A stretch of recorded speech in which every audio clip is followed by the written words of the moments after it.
এবার no papa, তুই পড়াশোনা করতে ইচ্ছে করছে না, আমি এখন খেলবো। দেখি তো মা আসছে নাকি, চুপি চুপি খেলবো।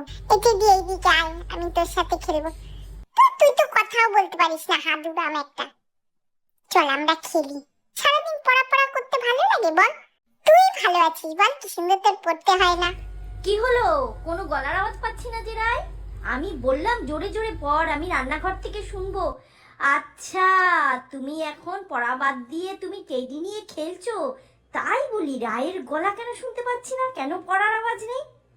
এই টেডি ডাক, শিগগিরই টেডি ডাক। একদম আস্তে আস্তে পড়বি না, আমি যেন রান্নাঘর থেকে শুনতে পাই, বলে দিলাম। সব সময় পড়াশোনার নাম নেই, পড়াশোনার সময় সব সময় খেলা, সব সময় তোমার খেলা। চারিদিকে বইগুলো ছড়িয়ে টেডি নিয়ে তুমি খেলছো। দাও দাও টেডি দাও। আর টেডিতে তুই হাত দিবি না, আমি সোফায় রেখে যাচ্ছি, একদম টেডিতে হাত দিবি না, পড়াশোনা না হওয়া অব্দি তুই টেডিতে হাত দিবি না। আমার টেডি দাও, আমার টেডি দাও। মানা তো দারুগা। ভাবলাম একটু আস্তে আস্তে পড়ি, আবার জোরে জোরে পড়লে গলা ব্যথা করে। তুই জোরে জোরেই পড়বি। ভাবলাম আস্তে আস্তে পড়বো, আর মাঝে মাঝে টেডি নিয়ে খেলা করবো, বেশি বেশি। মাথা না সব বুঝে যায়। আমার টেডি নিয়ে চলে গেল।